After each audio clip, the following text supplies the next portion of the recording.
Okay, really didn't want to have to make this video, but I have to.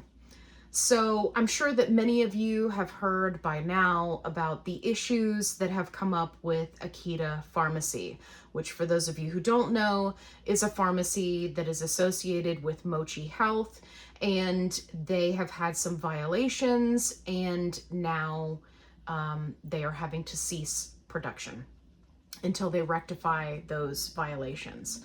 Now, I have not seen the actual legal documents.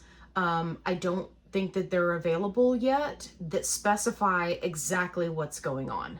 I've seen some articles about it. I've seen, that they're suspended. I've seen that there were noted issues about staffing and observation of staffing. And so it raises concerns and definitely some red flags.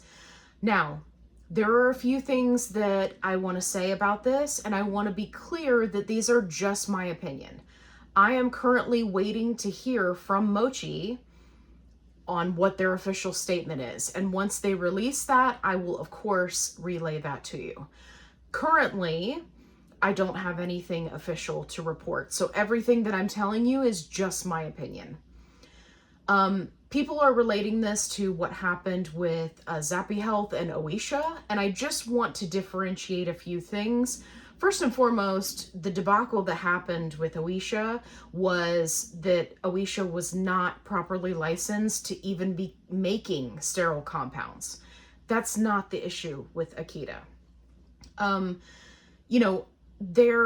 Whenever you have the type of business that is subject to oversight and testing either at the state level or the county level or, the federal level, whatever the case may be, there is always a chance that you are going to fail inspection, right? I mean, it's just like if a health inspector comes to a restaurant, you don't know they're coming. They're not like, hey, we're coming to check your restaurant, right?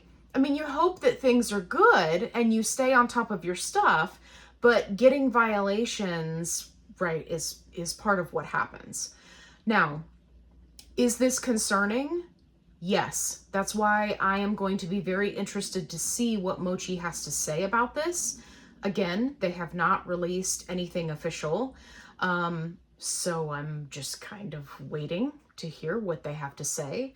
And it'll be interesting to see how they navigate this going forward.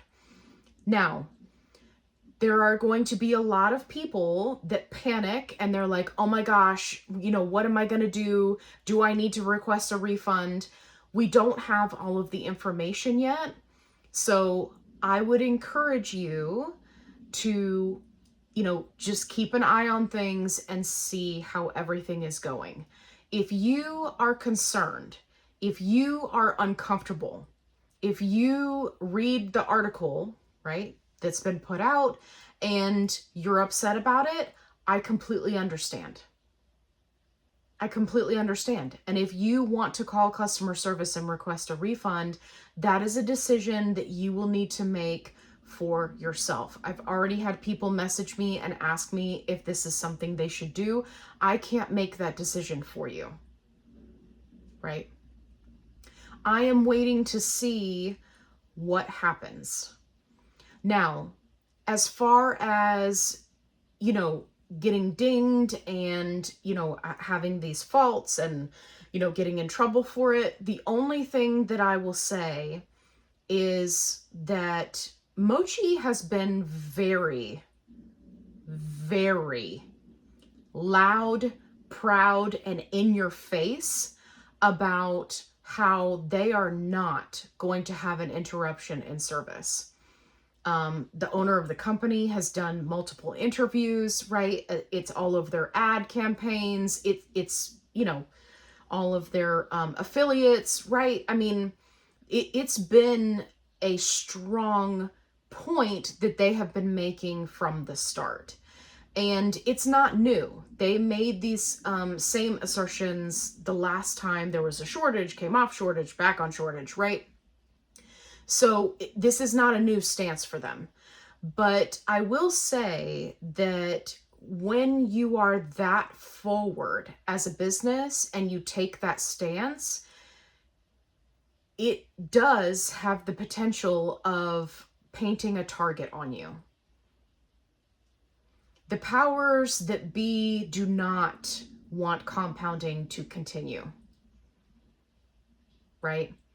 And I would be willing to venture that this is not the last of what you will see in the coming weeks, where telehealth companies are attacked, pharmacies are attacked, they get hit with violations. I think that this is going to be the next few months of our compound journey.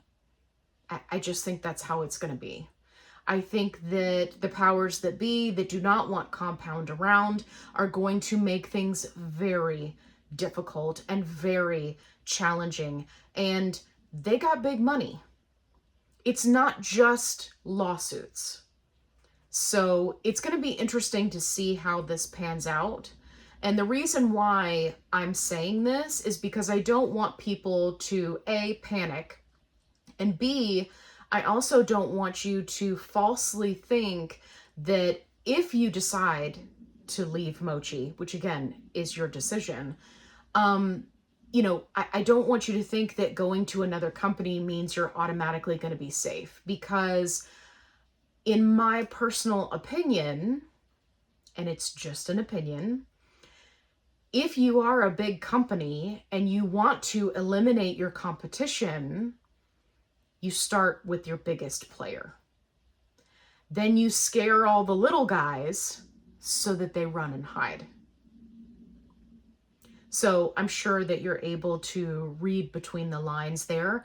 I will continue to be honest, upfront, and tell you exactly what's going on. As soon as I have an official statement, I will make it public to you. Right now, all I have is an article and my own speculations about what's going on. So I encourage you, don't panic. And let's see how this pans out, right? And I think that the timing of this is very interesting. A lot of the information dropped late yesterday, and then it's really starting to make the rounds today. Today is March 14th, 2025. So it's interesting to get this kind of news right before the weekend, right? Because nothing is really going to come of it until next week. And then we'll likely have more information. We'll have official documents. We'll have, right, all the things. So I will continue to keep you posted.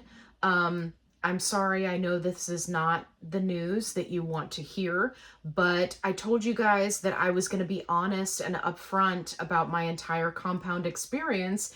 And here I am right here with you in the trenches.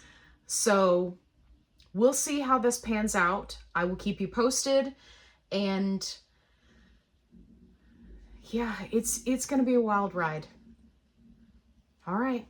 We'll see you in the next video. Be kind, rewind.